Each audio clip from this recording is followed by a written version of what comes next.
Just want to check these bearings while I'm back here. These bearings went out before, what convoy was that? I think it was before the last convoy last year. So I put, I think we're good. I had to put new bearings in this, but I didn't do the pinion. And whenever I took the pinion nut off this time, it was a little looser than I had liked. Oh, try to get on it, see if there's any movement there. No, there's no movement. And it doesn't feel rough.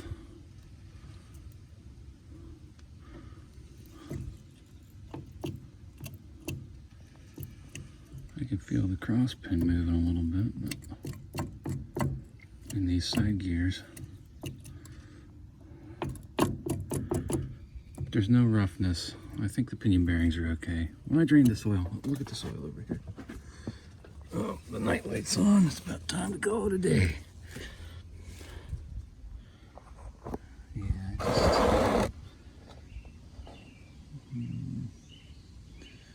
Yeah, I don't really like that down there in the bottom, but that might have been what I didn't get out of it last time when I wiped them bearings up. So I never did change the gear oil. I was going to, and I never did. So hopefully that's just what it is. It is what it is.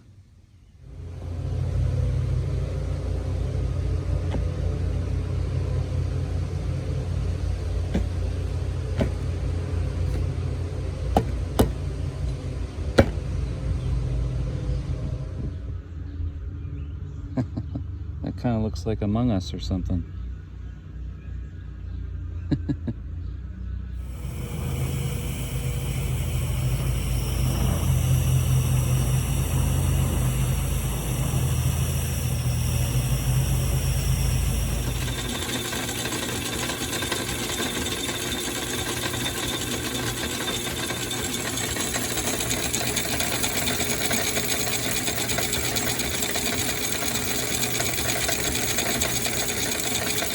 Hey there, Jeep fans, Convoy Crazies, and Jerry Can Junkies. Johnny here, coming at you from a beautiful central Pennsylvania. The sun's out and the guns are out.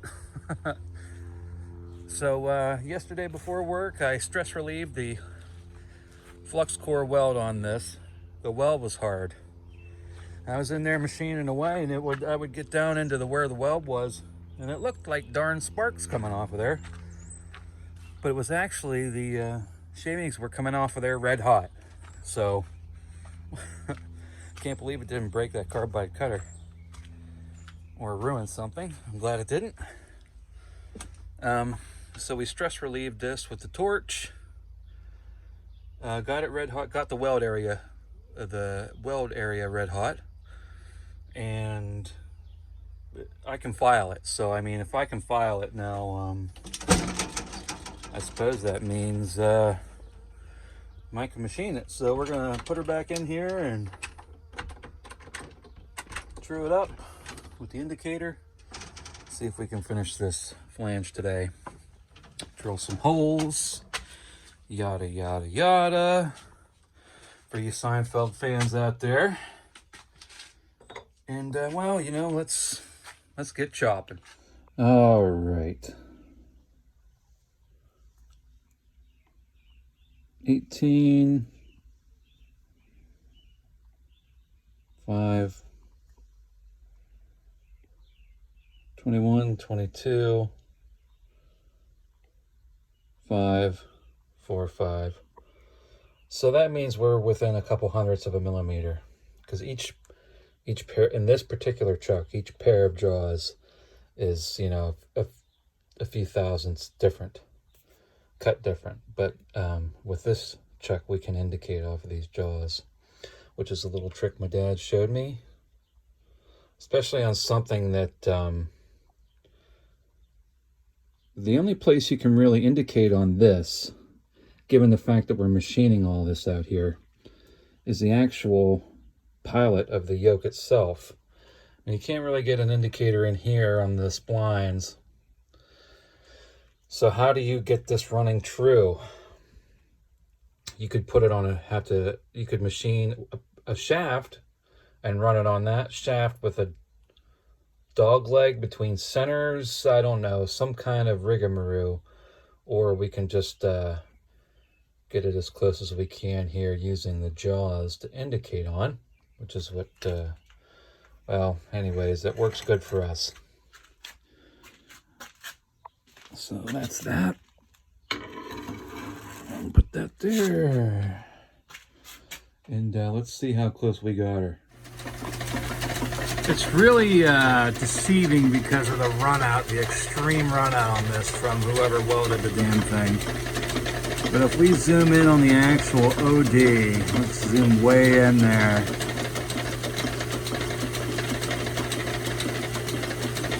And if you focus on the horizontal plane there, it's barely moving up and down, if at all. So we're just going to send it like this.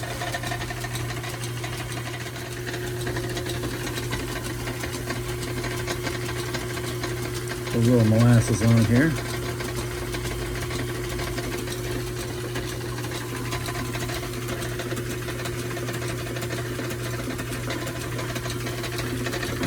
And give her hell.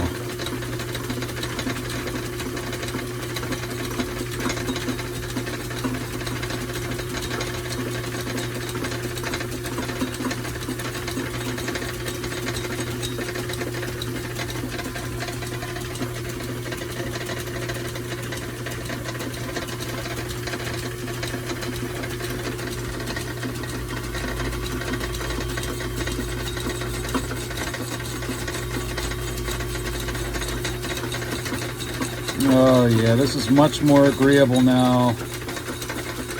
Look at those nice round curly cues we're cutting off there. It's not howling or whining at me. So that was the ticket. We had to stress relieve that flux core weld. The weld was hard. So now we can, oh man, that makes me so happy. Now we can finish machining this and tap some holes. Great success!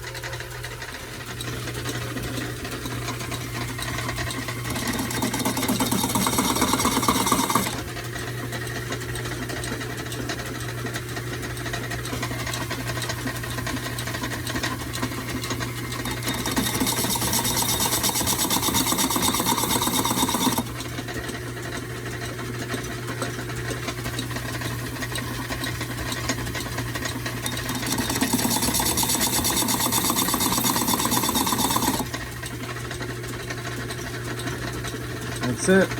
There's my stop.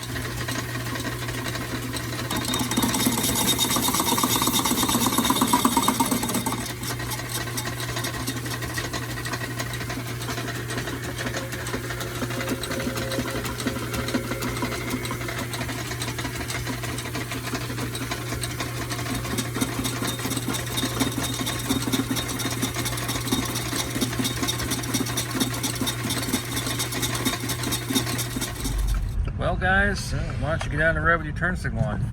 You got to stop saying that F word on YouTube, Eric. So that yoke's not going to work. That flux core made that stuff so hard it was dulling my carbide cutters. So that ain't going to work. Dad's cutting that steel off as we speak. Taking the torch to it did not anneal the weld metal.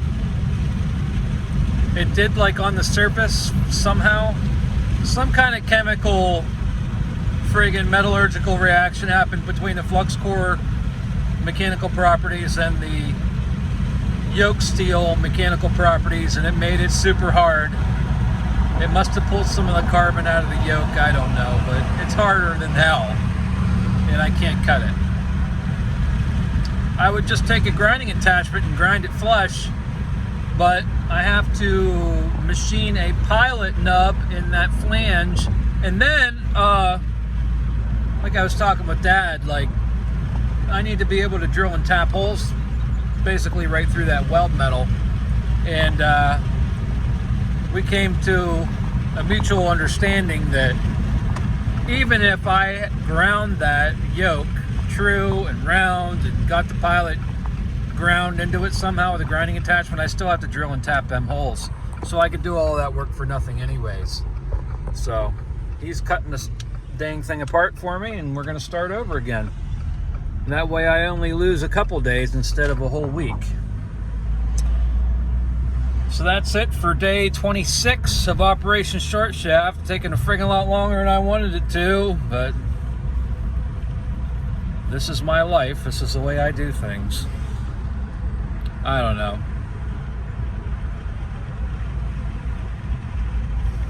I'm on my way to work. That's enough for today. We'll see you guys tomorrow.